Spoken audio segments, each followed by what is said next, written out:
The metal tray slipped. It was a conscious decision, a micro-adjustment of the muscles in her forearm, a relaxation of a grip that could crush steel. A choice. The clatter was explosive in the tense quiet of the emergency room. A cacophony of stainless steel, glass vials, and plastic syringes skittering across the polished linoleum. Heads turned, every single one, nurses, orderlies, a few patients in the waiting area. Their eyes, a mix of pity and annoyance, all landed on her. Nurse Alara Vance. Ellie. She flinched, a practiced theatrical cringe that pulled her shoulders up to her ears. Her hands fluttered near her face, trembling. The tremble was real, but not for the reason they thought. It was the vibration of a finely tuned engine forced to idle at a dangerously low RPM. "Vance!" The voice was a scalpel, sharp and cold. Dr. Julian Evans. He stood by the main desk, a tablet in one hand, his face a mask of supreme irritation. He was a man carved from sharp angles and condescension, his white coat pristine, his posture radiating an authority he never let anyone forget. "Honestly, can you do anything without creating a disaster?" he asked. The question was not a question. It was a statement, a verdict. Ellie ducked her head, letting her mousy brown hair fall across her face, a shield. "I'm so sorry, Dr. Evans. It slipped." Her voice was a whisper, thin and reedy, the voice of a mouse. She had practiced that voice for 3 years, in front of mirrors, into digital recorders, pitch, timbre, hesitation. It was a masterpiece of misdirection. "It always just slips, Vance," he sneered, turning his attention back to his tablet as if she were no longer worth the visual bandwidth. "Clean it up, and try not to contaminate the entire floor this time." "Yes, doctor. Sorry, doctor." She knelt, her movements deliberately clumsy. Her oversized blue scrubs, a size too large to hide the lean corded muscle beneath, bunched around her knees. She began picking up the debris, her gaze downcast. Humiliation. It was a bitter pill, but a necessary one. It was the price of anonymity, the cost of peace. An older nurse, Maria, came over with a dustpan and brush, her expression soft with sympathy. "Here, sweetie, don't mind him. He was born with a bug up his behind." "Thanks, Maria," Ellie mumbled, grateful for the kindness, but hating it too.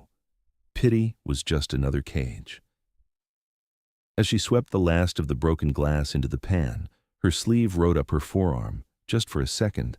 Exposed on the pale skin was a scar, a jagged, puckered line of silvery tissue shaped like a lightning strike. It started near her wrist and disappeared under the blue fabric of her scrubs. Old habit. She tugged the sleeve down instantly. Old discipline. The scar didn't itch. Not today. But she felt it.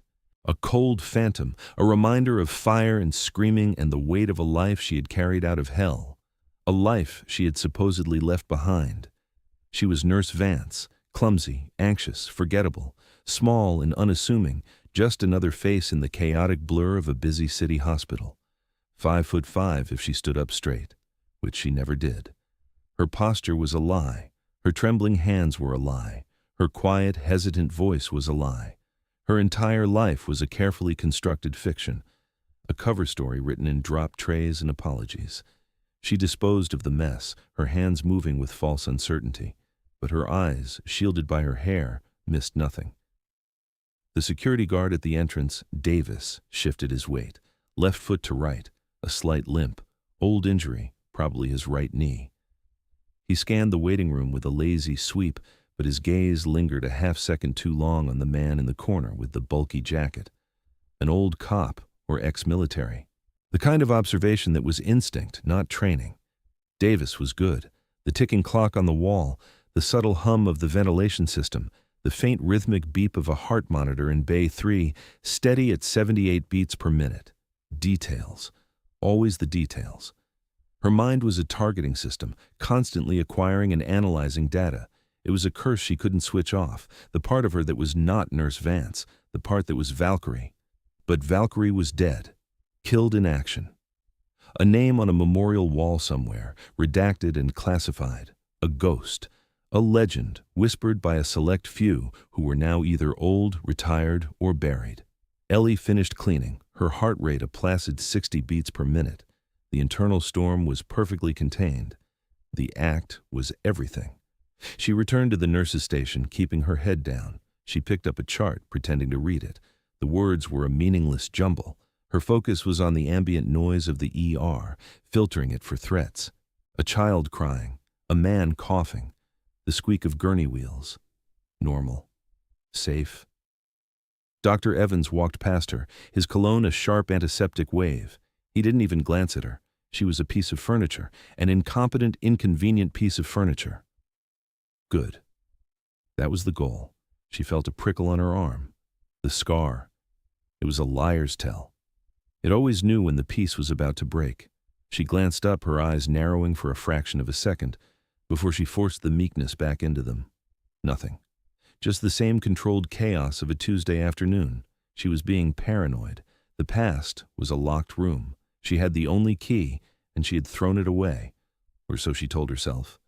But the foundations of the hospital were beginning to vibrate, a low, deep thrumming that wasn't in the building's structure. It was in the air.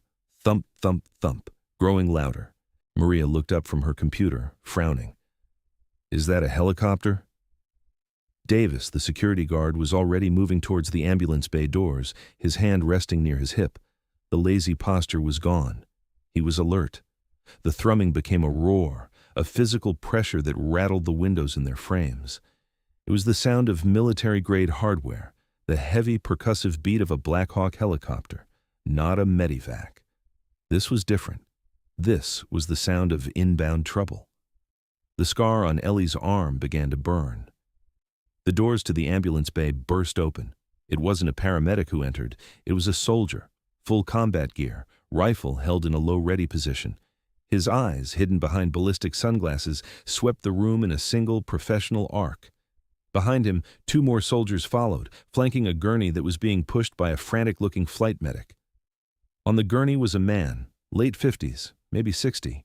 Graying hair, a strong jawline, but his face was contorted in a mask of agony and confusion. An IV line ran into his arm, the bag held high by one of the soldiers. He was strapped down, but he fought against the restraints, his body arching. Dr. Evans, for once, was shocked into silence. He stood, tablet forgotten, staring at the military invasion of his domain. One of the soldiers, an officer by the insignia on his collar, strode directly to him. Dr. Evans? I'm Major Kincaid. This is Admiral Marcus Thorne. We have a priority 1 medical emergency. Admiral. The word echoed in the sudden tomb-like silence of the ER. Ellie felt the blood drain from her face. She shrank back, trying to make herself smaller, to melt into the beige wall behind her. Thorne. Marcus Thorne. It couldn't be. She risked a glance at the man on the gurney. He thrashed, his head whipping from side to side. A raw, guttural sound tore from his throat. Get him into the trauma bay. Now! Evans finally found his voice, snapping into action. He pointed towards Trauma 1. What happened? What are his vitals? He collapsed during a briefing an hour ago, Major Kincaid said, his voice tight as he and his men maneuvered the gurney. Massive neurological event, origin unknown. He's been in and out of consciousness, extremely combative. Vitals are all over the place. Blood pressure is spiking over 220. As they moved past the nurse's station, the Admiral's eyes snapped open. They were wild, unfocused. Blue eyes, Ellie remembered, clear and steady. Now they were storms of pure panic. He wasn't seeing the ER. He was seeing something else, somewhere else. Incoming, he screamed, his voice raw with terror. Get down! Vulture is hit! Vulture is down! The name hit Ellie like a physical blow. Vulture, the call sign of her team's pilot, 15 years ago. She stumbled back a step, a genuine tremor running through her. This wasn't an act. The locked room in her mind had just been breached. The door kicked off its hinges. The soldiers and hospital staff wrestled the gurney into Trauma 1. The curtain was ripped shut, but the sounds carried. Shouting, the clang of metal, the Admiral's tormented cries. No, they're everywhere! The tree line! Light 'em up! He was reliving it. The ambush in the Al-Qadir Valley. The day Valkyrie died. The day Ellie Vance was born from the ashes. Vance! Evans's voice, sharp and angry, cut through the curtain. Get in here! We need hands! Ellie froze. Her training, her deepest instincts, screamed at her to run, to disappear. He couldn't see her. He couldn't know her. "Did you hear me? Move!" Maria gave her a gentle push. "Go on, honey. He needs you. He needs you." The words were an echo from another lifetime. Her feet felt like lead, but she forced them to move. One step, then another. She pushed through the curtain into Trauma 1. The scene was chaos. Admiral Thorne was fighting with the strength of a man half his age. Two of the massive soldiers were struggling to hold him down. A nurse was trying to get a blood pressure cuff on his arm, but he kept tearing it away. "Sedate him," Evans ordered. "Give me 10 of diazepam now." "We tried, sir," the flight medic said, his face pale. "It's like pouring water on a fire. Nothing is touching him." Thorne's head snapped towards Ellie. His eyes were wide, blind with memory. He wasn't seeing a meek nurse. He was seeing ghosts. "They got the captain," he roared, his voice cracking with a 15-year-old grief. "Leave me. Get the intel. Go." He was repeating his own orders, the orders he had given her. Ellie's breath hitched. Her carefully constructed persona was cracking, hairline fractures spreading through the facade. "I need a line in him. He's going to stroke out," Evans yelled, his own professional composure fraying. He tried to approach the Admiral, but Thorne bucked violently, almost throwing one of the soldiers off him. "Stay back! They're wearing our uniforms!" the Admiral screamed, his eyes locking on Evans's white coat. "Compromised! It's a trap!" Evans recoiled, his face a mixture of fear and fury. His authority was gone. He was a civilian in a war zone he couldn't comprehend. He was failing. Ellie stood by the edge of the room, invisible. Her mind was a whirlwind. Protocol dictates non-engagement. Maintain cover at all costs. You are a ghost. You are not here. But her body was already moving. The years of forced hesitation, of practiced meekness, fell away like a snake shedding its skin. She saw the situation with absolute clarity. The Admiral's hypertensive crisis was being fueled by a PTSD-induced dissociative state. His body was reacting to the trauma of the ambush as if it were happening right now. The drugs weren't working because his adrenaline and cortisol levels were too high for them to find purchase.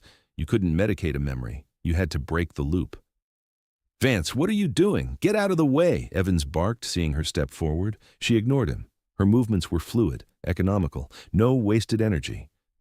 She walked to the side of the gurney, into the Admiral's direct line of sight. The soldiers tensed, ready to restrain her too. Major Kincaid took a step to intercept. "Ma'am, step back," he ordered, his voice low and firm. Ellie didn't look at him. Her focus was entirely on Admiral Thorne. She saw the terror in his eyes, the same terror she remembered from that dusty, blood-soaked valley. She raised a hand, not in a threatening way, a gesture to halt. "Stand down," she said. The words were quiet, not a whisper. They were spoken with a low, resonant authority that cut through the noise like a laser.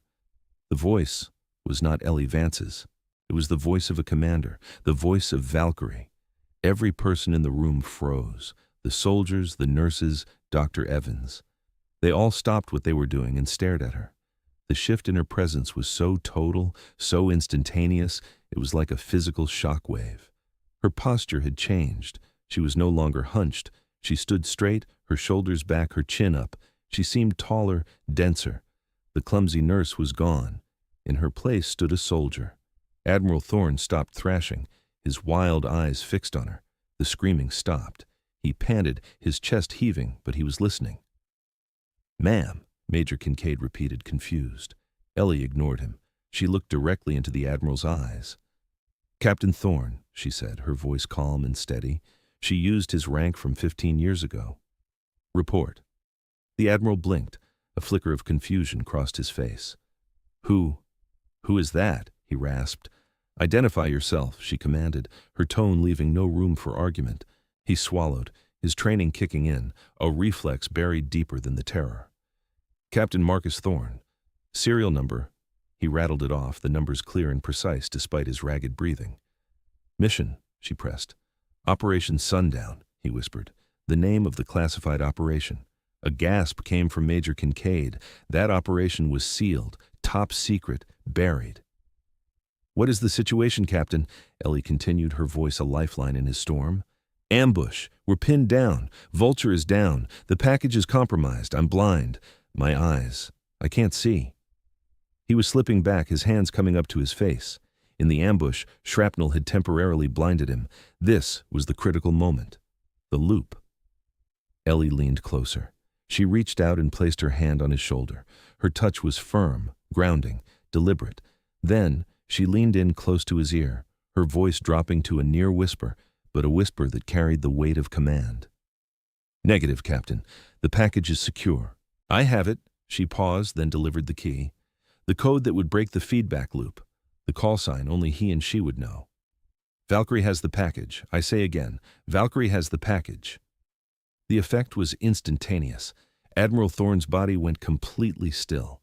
The fight drained out of him as if a switch had been flipped. His breathing hitched, then steadied. The wild terror in his eyes receded, replaced by a vast, bottomless shock. He turned his head slowly, his eyes no longer blind, focusing on her face for the first time. Really seeing her. "Valkyrie." He breathed the name. It was not a question. It was a prayer, a recognition. The room was utterly silent. The only sound was the beep of the heart monitor, which had begun a steady downward trend. 190, 175, 150. Dr. Evans stood with his mouth agape, his face pale. He looked from the now calm Admiral to the unassuming nurse who had just performed a feat of medical and psychological de-escalation that was nothing short of miraculous. The soldiers stared at her, their professional composure shattered. They had been trying to solve the problem with force. She had solved it with a word.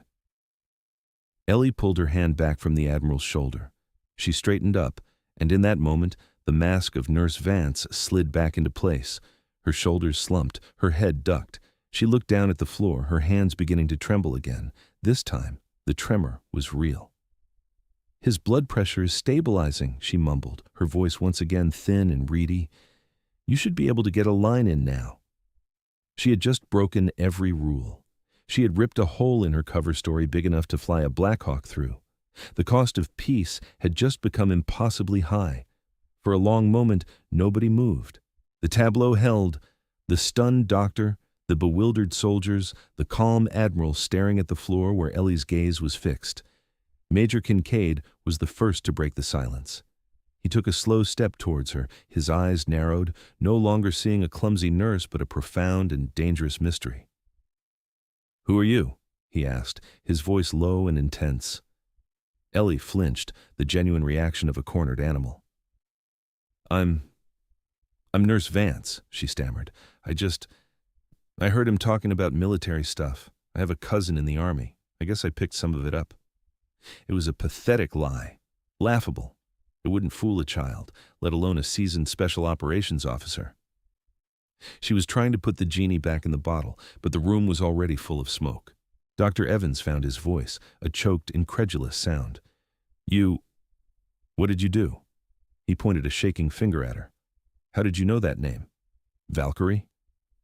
"I don't know," she lied, shaking her head, widening her eyes in feigned confusion.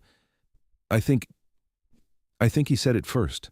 I just repeated it back to him, to, build a rapport." She was digging her own grave. Every word was another shovelful of dirt.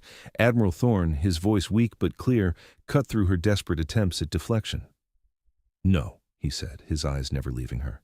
She said it. She knew. He pushed himself up on his elbows. The soldiers, who seconds before had been fighting to hold him down, now watched him with a kind of reverence. "It's you," the Admiral whispered, his gaze tracing the lines of her face, trying to reconcile the image of the meek nurse with the memory burned into his mind, the memory of a fierce, dirt-streaked warrior who had carried him through smoke and fire. "It's really you. They said you were dead." Ellie's heart hammered against her ribs. This was it. The end of her quiet life. The past had not just knocked on the door, it had kicked it down and was holding her at gunpoint. "I think he's still confused," she said, her voice trembling. She took a step back towards the curtain, towards escape. "The medication must be starting to work." "Stop," Major Kincaid commanded. It wasn't a request. She froze, her back to him. "Turn around, slowly," he said. She did as she was told, her movements stiff. She kept her eyes on the floor, unable to meet his gaze. He walked around her, circling like a wolf inspecting a strange new creature in its territory. He stopped in front of her. "Let me see your arm," he said.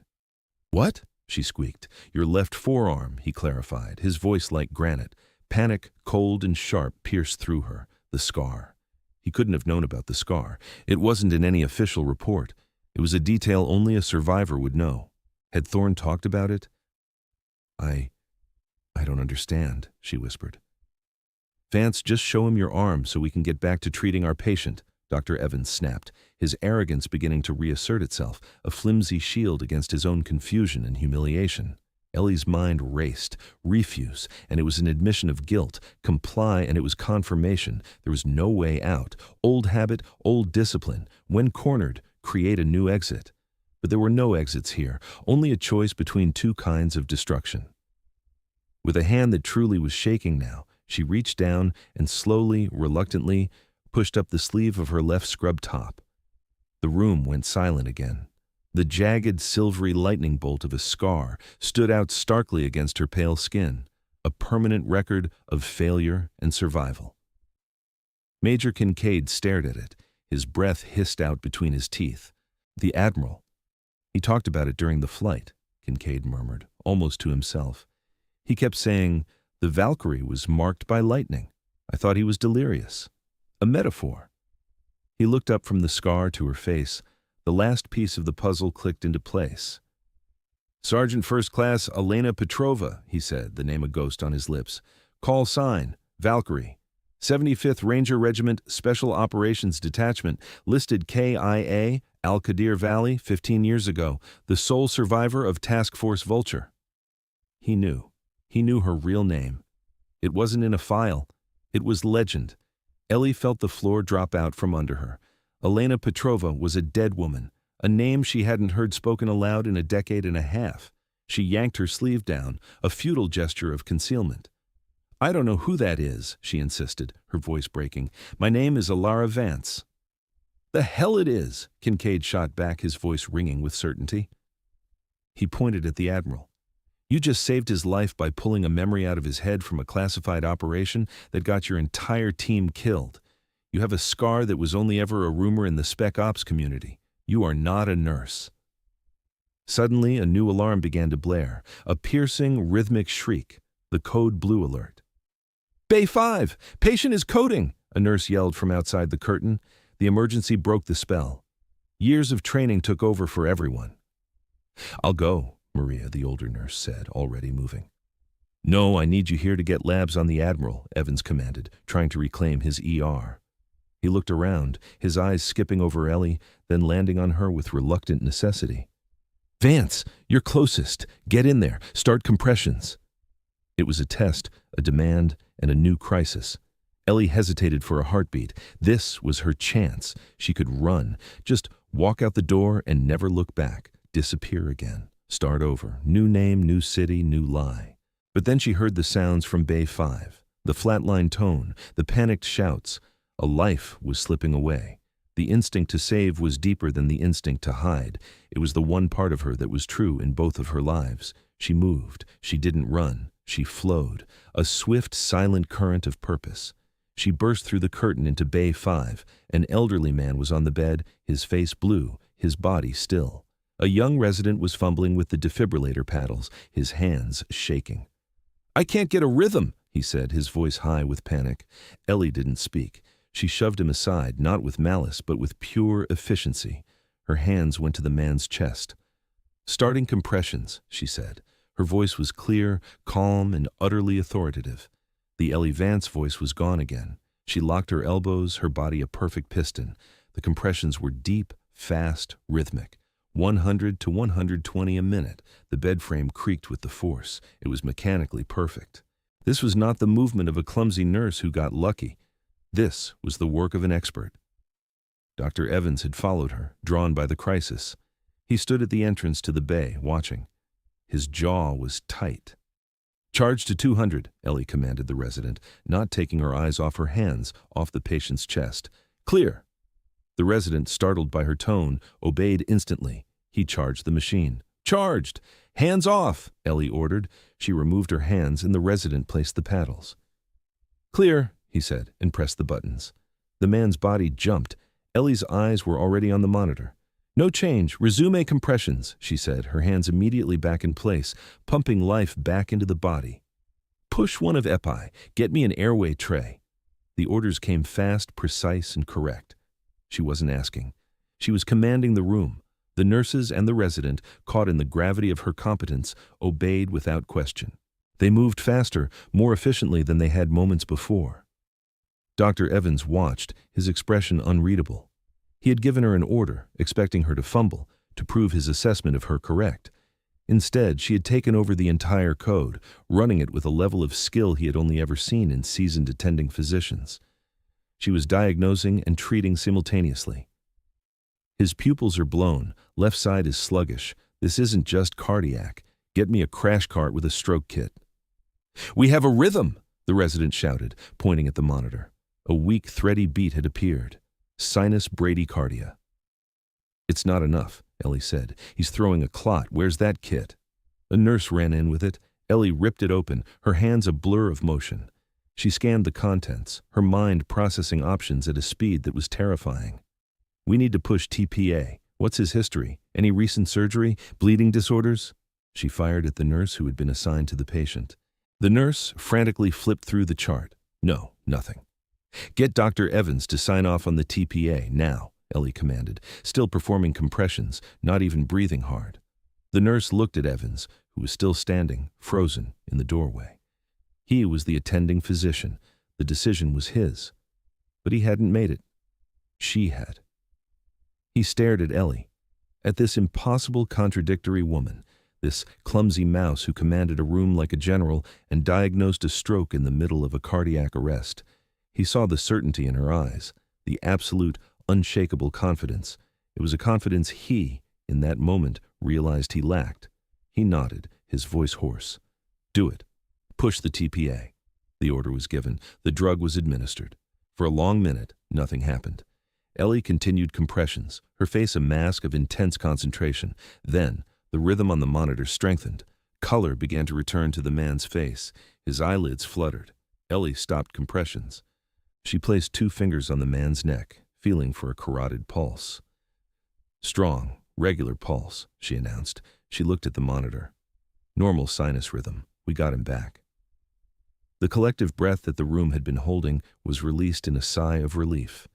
Ellie stepped back from the bed, the adrenaline beginning to fade. And as it did, the weight of what she had done crashed down on her. 2 crises, 2 revelations. The first had been a crack in her cover. This was a demolition. She looked up and saw them all staring at her. The nurses, the resident she had shoved aside, and Dr. Evans. His face was a complex canvas of shock, disbelief, and a dawning, terrible respect. Behind him, in the doorway, stood Major Kincaid and the security guard, Davis. Davis, the ex-Marine, was looking at her hands, her posture, her stance. He was looking at her the way a soldier looks at an officer. He knew. Her cover was not just blown, it was vaporized. She had nowhere left to hide. She turned and walked out of the bay, pushing past them all. She needed air. She needed to think. But her mind was white noise. She walked down the hallway, her pace quickening, ignoring the calls of her name behind her. She pushed open the doors to a supply closet and slipped inside, plunging herself into darkness.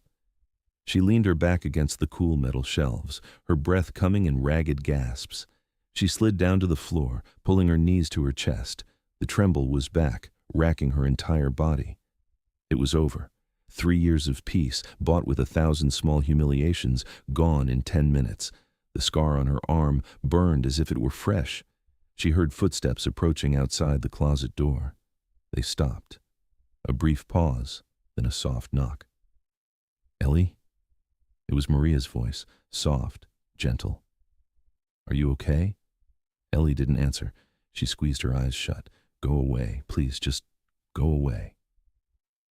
The doorknob turned. The door opened a crack, spilling a sliver of hallway light into the darkness.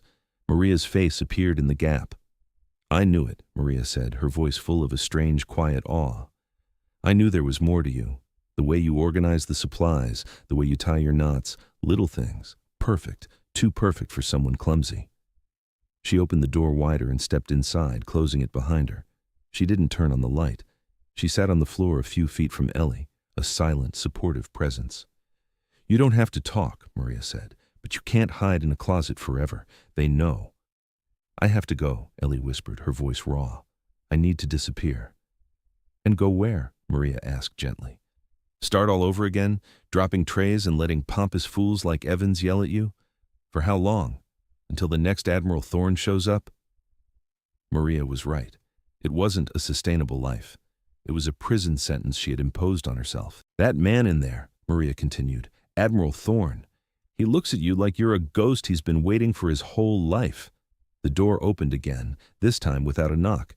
Major Kincaid filled the doorway, his large frame blocking out the light. He wasn't looking at Ellie, he was looking at the hallway behind him. "We have a problem," he said, his voice grim. "A big one." Ellie looked up, her personal crisis momentarily forgotten, replaced by the familiar cold dread of an impending threat. "What is it?" Her voice was steady again. "The Admiral," Kincaid said, finally meeting her eyes. In one of his lucid moments just now, he said one more thing. He said the ambush, Operation Sundown. It wasn't random. It was a setup. He was targeted. And the people who wanted him dead then are still out there. Ellie felt a chill that had nothing to do with the air-conditioned closet. Why would he be a target? He was the package, Kincaid said. He was an intelligence officer. He had uncovered a mole, a high-ranking official selling secrets to a rival nation. He was on his way to deliver the proof when his transport was shot down. Everyone thought the proof died with the rest of your team. But it didn't, Ellie finished, the pieces clicking into place with sickening speed. He is the proof, his memory of who the mole was. Exactly, Kincaid nodded. And his neurological event today? Not natural. The flight medic found a trace of a novel neurotoxin in his system, undetectable by most standard tests. It was designed to induce a massive stroke or cardiac event, make it look natural. But it backfired. Instead of killing him, it triggered the PTSD and brought him here. To her. The universe had a cruel sense of irony. Which means, Kincaid continued, his voice dropping lower, that whoever tried to kill him knows they failed, and they know where he is. The hospital was no longer a sanctuary. It was a target. Before Ellie could process the full weight of that, another figure appeared in the doorway behind Kincaid. A man in a tailored black suit that did nothing to hide the lean, predatory build beneath. His face was sharp, intelligent, and deeply familiar. "He's right, Elena," the man said. Ellie's blood ran cold. It was Commander Jarek, her former handler from the agency, the man who had managed her operations, the man who had signed her death certificate. "Jarek," she breathed. He gave a thin, mirthless smile. "In the flesh. I was wondering when you'd finally surface.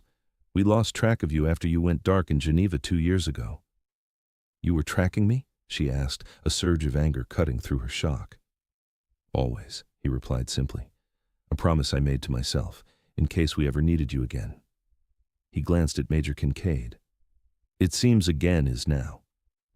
Jarek stepped into the closet, his presence dominating the small space. Maria, sensing the shift, wisely got up and slipped out, giving Ellie a final worried look. "Let's dispense with the reunion pleasantries," Jarek said, his tone all business. "Kincaid has given you the broad strokes. Let me fill in the details." He leaned against the opposite shelf, his posture relaxed, but his eyes were like chips of ice. "The mole Admiral Thorne identified 15 years ago was never caught.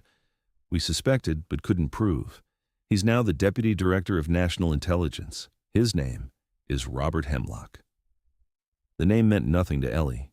He was just another suit, another faceless enemy.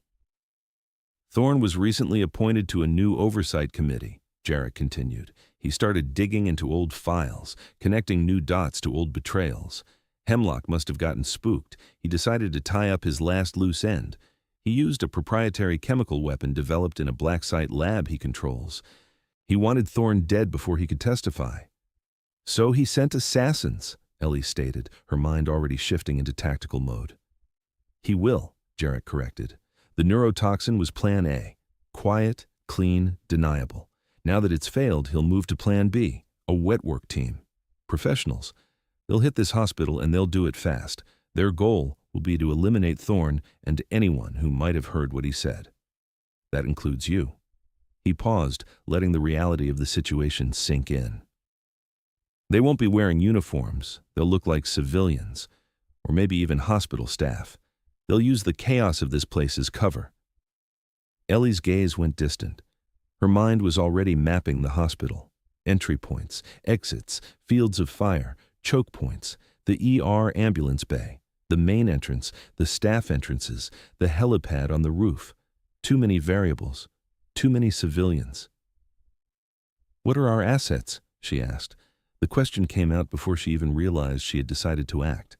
The part of her that was Valkyrie had already taken command. Jarek's thin smile returned. "There she is. I was wondering how much of that nurse nonsense you'd actually internalized." He gestured to Kincaid. "You have Major Kincaid and his 3 men. They're Delta, top tier. They are securing the Admiral's room as we speak." He then glanced out the door, where the security guard, Davis, was standing watch, his posture rigid. "You have him, former Marine Force Recon. He saw you work the Code Blue. He knows what you are. He's already on our side." 5 operators against a professional hit team in a civilian hospital, Ellie summarized. "Bad odds." "The odds are always bad, Elena," Jarek said. "That's why they call you." "Don't call me that," she snapped. "Elena Petrova is dead." "Is she?" Jarek countered, his voice soft. "Then who am I talking to? Nurse Vance? I don't think Nurse Vance knows how to calculate kill zones in a hospital hallway." He was right. The fiction was dead. She had to accept it. "What's the plan?" she asked, her voice hard. "My men are on their way," Jarek said. "A full tactical response team. But they're 20 minutes out. Hemlock's team will be here before that. They'll move fast to capitalize on the window of opportunity. You don't have 20 minutes. You have 5. Maybe 10. 10 minutes to turn a place of healing into a fortress." "Your job," Jarek stated, "is to keep Admiral Thorne alive until my team arrives. Do whatever it takes." "Whatever it takes," Ellie repeated. The words were an old, familiar vow. They tasted of ash and cordite. She pushed herself up from the floor. Her body felt different. The feigned weakness was gone, replaced by a coiled, dangerous energy. The huntress was awake. She walked out of the closet, blinking in the bright fluorescent light of the hallway. Dr. Evans was standing there, looking lost. His ER was no longer his. He was a bystander in a war he hadn't known was being waged. Ellie walked straight up to him. "I need you to declare a hospital-wide lockdown," she said. Her voice was the one she'd used in the trauma bay, the voice of command. "No one in or out. Code Silver. Active threat." Evans stared at her, dumbfounded. "On what authority?" "On the authority that says we're all about to be killed if you don't," she shot back, her patience gone. She turned to Davis. "Davis, you're with me. We need to control the entrances." Davis nodded, his eyes alight with a renewed sense of purpose. "Yes, ma'am." He fell into step beside her without hesitation. "Ma'am?" Evans sputtered, utterly bewildered by the shift in dynamics. Ellie was already moving. "Kincaid," she called out, her voice echoing in the suddenly quiet ER. "Status report." Kincaid appeared at the door of the trauma bay. "Admiral is stable. We've barricaded the door. We're holding here." "Good. You're the last line of defense," Ellie said. "Davis and I will take the main ER entrance. Jarek, I need eyes. Get on the hospital security cameras. Be my overwatch. Call out enemy movement." "Already on it," Jarek said, pulling a tablet from his jacket and tapping into the system with practiced ease. Ellie scanned the ER, the patients, the staff. They were all liabilities, lambs in a slaughterhouse. "Maria," Ellie called. The older nurse hurried over. "Get everyone you can. Staff, walking wounded. Move them to the cafeteria in the basement. It's the most defensible location. And stay there. Lock the doors." Maria just nodded, her face pale but determined, and began to rally the others. Ellie turned to Davis. "The main entrance. They'll likely come through there, a frontal assault to create chaos." "It's all glass doors," Davis noted. "No real cover." "Then we make our own," Ellie said. Her eyes scanned the room. Gurneys, heavy supply carts, medical equipment. "Help me move these," she ordered, and together they began shoving heavy objects in front of the glass doors, creating a makeshift barricade. Her movements were a blur of efficiency. The years of pretending to be weak had been a constant state of resistance, like holding a beach ball underwater. Now, released, the power was explosive. Section. She felt alive. And she hated it. Just as they moved the last gurney into place, Jarek's voice came from his tablet, tinny and urgent. Lobby cameras, 4 individuals, dark jackets, carrying gym bags. They just bypassed the front desk. They're heading your way. They're here, Ellie said to Davis, her voice dropping. She pulled a trauma shear from her pocket, a glorified pair of scissors. It wasn't a weapon, but it would have to do. Davis drew his service pistol, a standard-issue 9mm. Stay behind the cover, she told him. Fire only when you have a clear target. Aim for center mass. The first of the glass doors shattered. A stun grenade flew through the opening, arcing through the air. "Grenade!" Ellie yelled, instinct taking over. She tackled Davis, pulling them both behind a heavy steel instrument cart just as the grenade went off. The sound was deafening, the flash blinding. A wave of concussive force washed over them. Ellie's ears rang, but her vision cleared in a second. Years of exposure had built a tolerance. 4 men in dark tactical gear, now holding suppressed submachine guns, swarmed through the shattered doors. They moved with the fluid, predatory grace of professionals. They were not mercenaries. They were Tier 1 operators. Hemlock had sent his best. One of them spotted their position. He raised his weapon. Davis, still dazed, tried to bring his pistol up. He was too slow. Ellie moved. She kicked the bottom of the cart, sending it rolling toward the advancing operator. It slammed into him, knocking him off balance. In that split second of opportunity, she was on her feet. She launched herself over the cart, the trauma shear held in a reverse grip.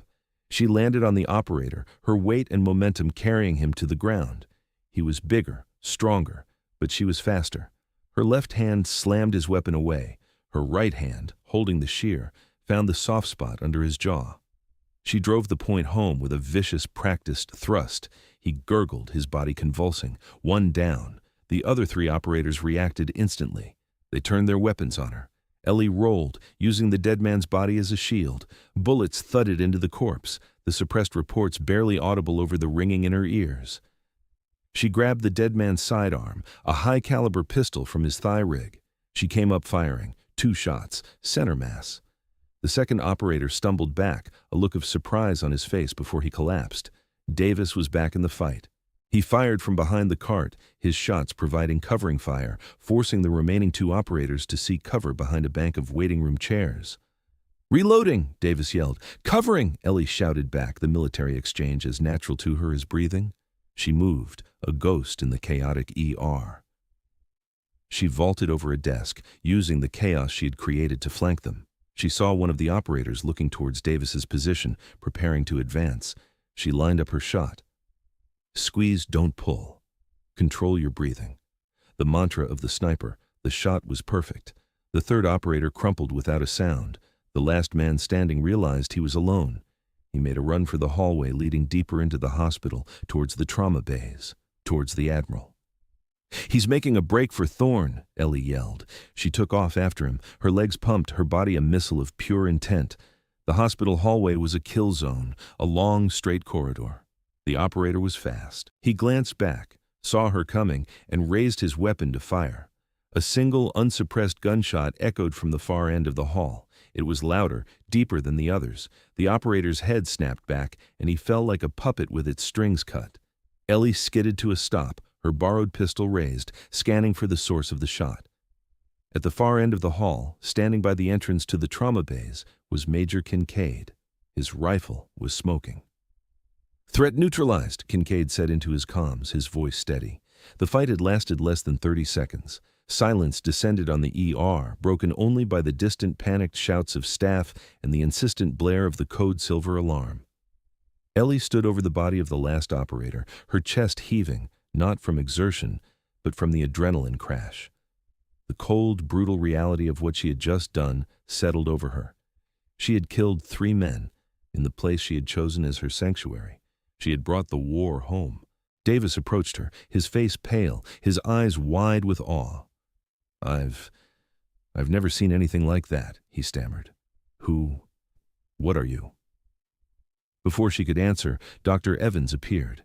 He had witnessed the entire firefight from the relative safety of a doorway. His face was ashen. His immaculate white coat was spattered with blood from a wounded patient he had tried to help drag to cover. He looked at the bodies.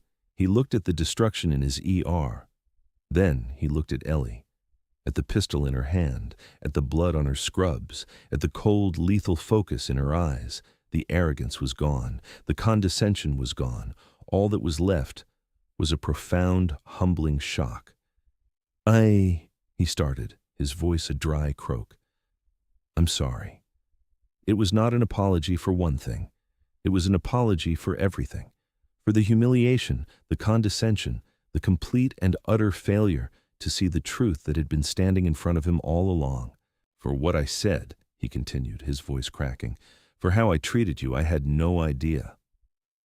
Ellie looked at him, her expression unreadable. She didn't have the energy for anger or forgiveness. She just felt tired. A deep, bone-weary exhaustion that had been 15 years in the making. It doesn't matter now, she said, her voice flat. She ejected the magazine from the pistol, checked the chamber, and placed the weapon on a nearby counter. The soldier's work was done. For now. Jarek's voice crackled from the tablet he had left on the nurse's station. Elena, report. She picked it up. 4 hostiles neutralized at the ER entrance. The area is secure. Copy that, Jarek replied. But you're not done. I've got another team. 2 men. They didn't come through the front. They used the service tunnels. They're coming up from the basement. They're 1 floor below you and heading for the stairs. Of course, a 2-pronged attack. A classic pincer movement. The frontal assault was just a diversion. Where's the nearest stairwell? She asked Kincaid as he jogged up to them. 30 meters down that hall, he said, pointing. They'll be trying to get to this floor and come at you from behind, Ellie analyzed. You need to hold your position, guard the Admiral. What are you going to do? Kincaid asked. I'm going hunting, she said. She started for the stairwell, her mind already working the problem, the basement, the place she had sent the civilians, Maria. A new, sharper fear cut through her. She broke into a run, her footsteps echoing in the unnervingly silent hospital. The stairwell door was propped open, a bad sign. It meant they were trying to move quickly and quietly. She paused at the door, listening. Nothing. She entered the stairwell, her movements silent, hugging the wall. The borrowed pistol was back in her hand. The concrete steps descended into shadows. She heard a noise from below, a muffled shout. A woman's scream, quickly cut off. Maria. Ellie descended the stairs, not running, but flowing, a shadow pouring down into the darkness. She held the pistol in a 2-handed grip, the weapon an extension of her will. She reached the basement level. The door was ajar. Through the crack she could see the entrance to the cafeteria. The doors were closed but not locked. The assassins had gotten there first. She heard a man's voice, cold and professional. We're not here for you. We just want the layout of the floor above. Tell us the quickest way to the trauma wing, and we'll be gone. Then Maria's voice, tight with fear but defiant. I'm not telling you anything. A sharp slap. Maria's cry of pain, rage cold and pure, flooded Ellie's system. It was a feeling she hadn't allowed herself to experience in years. It sharpened her focus to a razor's edge. She had to end this, now. She couldn't breach the door. They had hostages. She needed a distraction. Her eyes scanned the basement hallway. Maintenance closet. Fire alarm pull station. She moved to the fire alarm. She didn't pull it. That would bring first responders, more civilians into the hot zone. Instead, she opened the casing with the point of the trauma shear. Inside was a simple circuit. She knew what to do. With the metal of the shear, she shorted 2 of the contacts. The effect was not the blaring alarm. It was a loud electrical pop, a shower of sparks, and a sudden plume of thick, acrid smoke from the fried wiring. What was that? One of the men inside the cafeteria said. Fire? The other asked. Stay here with them. I'll check it out. Ellie flattened herself against the wall as the cafeteria door opened.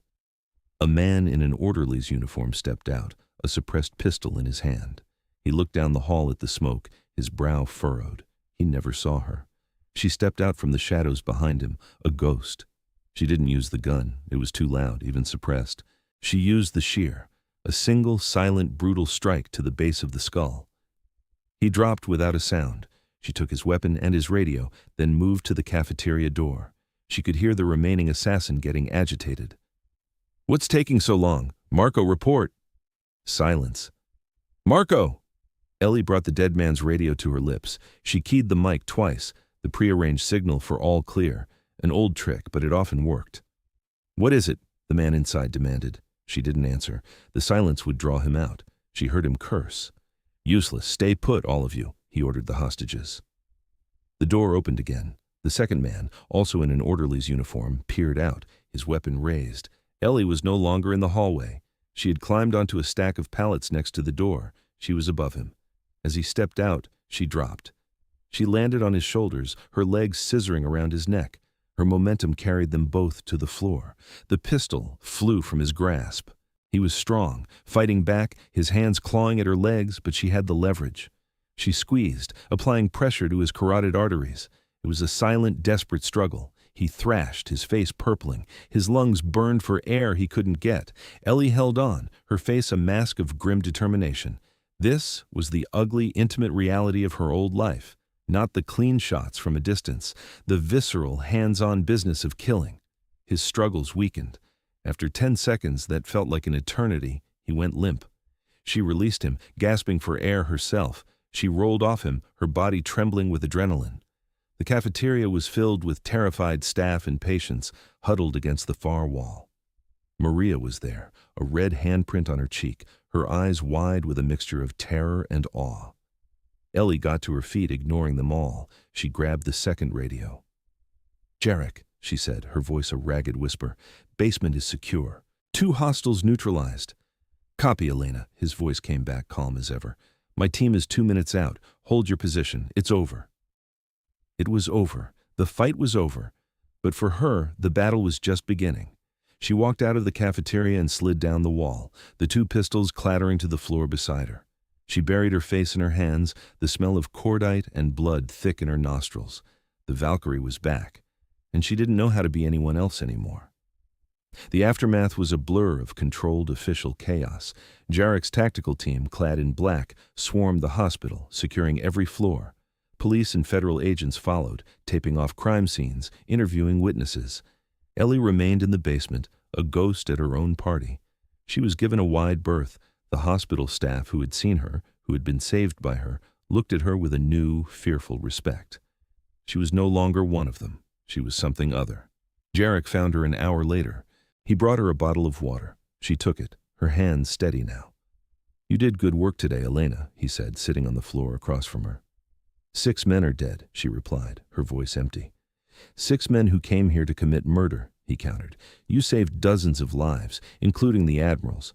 Hemlock is in custody. He panicked when his teams went dark, tried to shred files. We got him.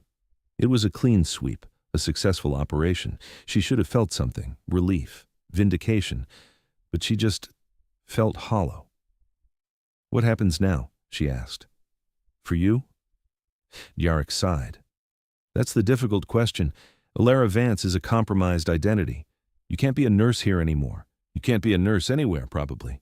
The story is already leaking. The angel of the ER, the hero nurse who fought off assassins.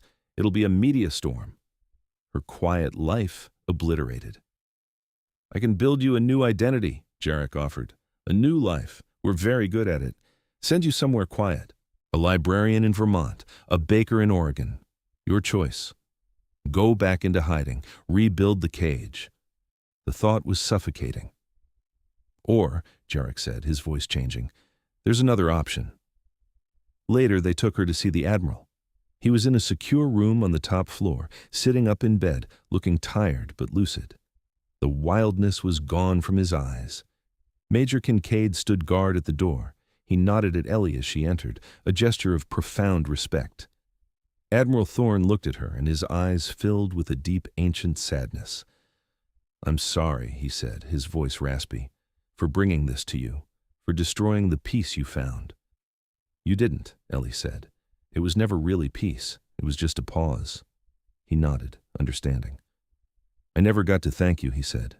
"That day, in the valley, you carried me for 2 miles, through enemy fire. You were wounded yourself." He gestured to her arm. "The shrapnel that hit you, it was from a grenade meant for me." She didn't respond. She just listened. "They told me everyone was gone," he continued, his voice thick with emotion. They said Valkyrie went down fighting, covering the retreat of a non-existent team. They built a legend around your sacrifice. I never knew you survived. It was better that way, she said.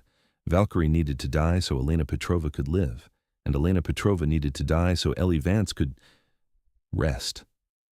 There is no rest for people like us, is there? The Admiral said softly. Only the mission. Jarek cleared his throat from the doorway. The government owes you, Elena, a debt that can never truly be repaid, but we can try. He stepped forward. We want to offer you a new position, not in the field, not as an operator. Your fighting days are over unless you choose otherwise. Ellie looked at him, waiting. We want you to teach, Jarek said. Head instructor at the farm, the training facility for all our new intelligence and special operations recruits. Your skills, your experience, they're a national asset. Don't let them die in a quiet life you have to pretend to enjoy. Pass them on. Forge the next generation of Valkyries.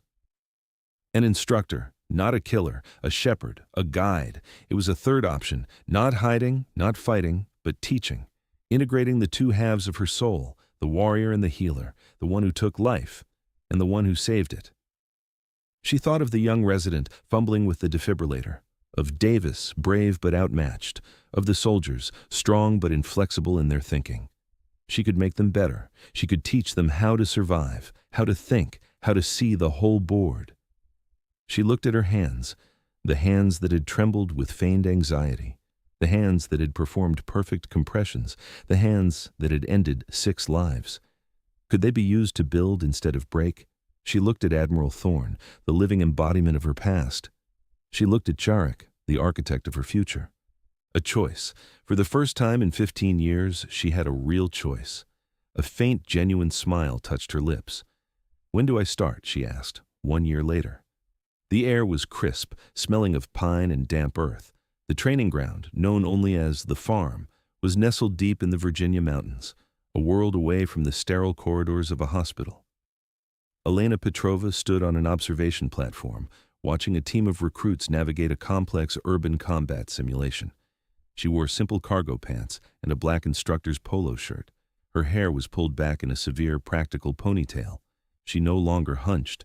She stood with the quiet, unshakable confidence of a woman who knew exactly who she was. The scar on her forearm was visible, no longer a source of shame, but a part of her story. Below, the recruits were making a mess of it. They were communicating poorly, moving without efficiency. They were relying on their gear, not their minds. She keyed the microphone on her console. Her voice, calm and authoritative, boomed across the training ground. "Freeze exercise," she commanded. The recruits stopped, panting, looking up at her platform. "You're all dead," she said, her voice flat. "The sniper on the roof took out your point man 30 seconds ago. The IED you failed to spot just vaporized your medic, and the hostage you're here to rescue? She was the one who sold you out." She let the silence hang in the air. "You think this is about shooting straight? About being strong? This is about seeing. It's about knowing. It's about understanding that the biggest threat is the one you underestimate." She pointed to one of the buildings. "The janitor you ignored? He was their spotter. The broken security camera you walked right under. It was feeding a live stream to their commander. Details. It is always about the details." She paused, her gaze sweeping over their humbled faces. "You want to survive out there? You have to learn to be 2 people at once. The person they see, and the person you really are. You hide your strength in weakness, you hide your sight in plain view, you become a ghost." She leaned forward, her voice dropping, becoming more personal. "The world is not a safe place. It is a hospital full of people who need saving, and killers hiding in plain sight. Your job is to be the one who can tell the difference, and be ready to do what is necessary." She saw a flicker of understanding in some of their eyes, the beginning of wisdom. She had found her new purpose, not in the silence of a life she didn't want, but in the voices of those she would prepare for the darkness. She was no longer Valkyrie, the lone warrior. She was the Forge. And for the first time since the fire and smoke of the Al-Qadir Valley, Elena Petrova felt something that resembled peace. It was not quiet. It was not gentle. It was sharp and focused and alive. It was the piece of a weapon that has finally found its true purpose. Not to destroy, but to create. To build a shield out of the warriors of the future. She keyed the mic one last time. "All right," she said, a hint of a smile in her voice. "Let's run it again, from the top. And this time, try not to die in the first 5 minutes." The training had just begun.